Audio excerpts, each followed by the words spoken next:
अफू ही पॅपॅव्हरेसी कुलातील वनस्पती असून तिचे शास्त्रीय नाव पॅपफर सोम्निफेरम असे आहे. या वनस्पतीपासून अफू हा एक मादक विषारी पदार्थ मिळतो. तो अफूच्या कच्च्या फळांना चिरा पाडून मिळवितात. चिरा पाडल्यावर फळातून रस पाझरतो.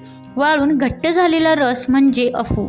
मादक पदार्थ म्हणून अफूची लागवड प्राचीन काळापासून होत आली आहे.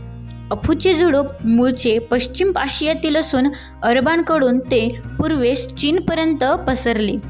तुर्कमेनिस्तान, इराण, रशिया, चीन, म्यानमार, थायलंड, लाओस आणि भारत या देशांत अफूचे उत्पादन होते. भारतात अफूची लागवड उत्तर प्रदेश, मध्य प्रदेश आणि राजस्थान या राज्यांपुरती मर्यादित केली आहे. अफू हे 60 ते 120 सेंटीमीटर उंच असणारे वर्षायू झुडूप आहे. याची पाने साधी, कमी जास्त करवती काठाची, तळाशी खोडास वेढून राहणारी असतात. फुले देखणी, मोठी, पांढरी किंवा लालसर जांभळी असतात. फळांची बोंडे मोठी, मऊ व गोलाकार असतात. बिया लहान, पांढऱ्या व विपुल असून त्यांनाच खसखस म्हणतात. अफू हा पदार्थ वैद्यकीयदृष्ट्या उपयुक्त असलेल्या अल्कलॉइडांसाठी प्रसिद्ध आहे.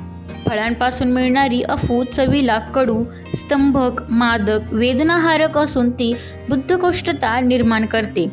जुलाब आणि हगवणीमुळे होणाऱ्या विकारांवर ती उपयुक्त ठरते. तिच्या बिया पौष्टिक असतात. खसखशीपासून तेल काढतात. खाद्यपदार्थांमध्ये खसखस वापरतात.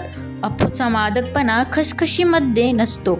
खसखशीचे तेल खाण्यासाठी आणि विशेष करून चित्रकारांचे रंग व साबण तयार करण्यासाठी वापरतात.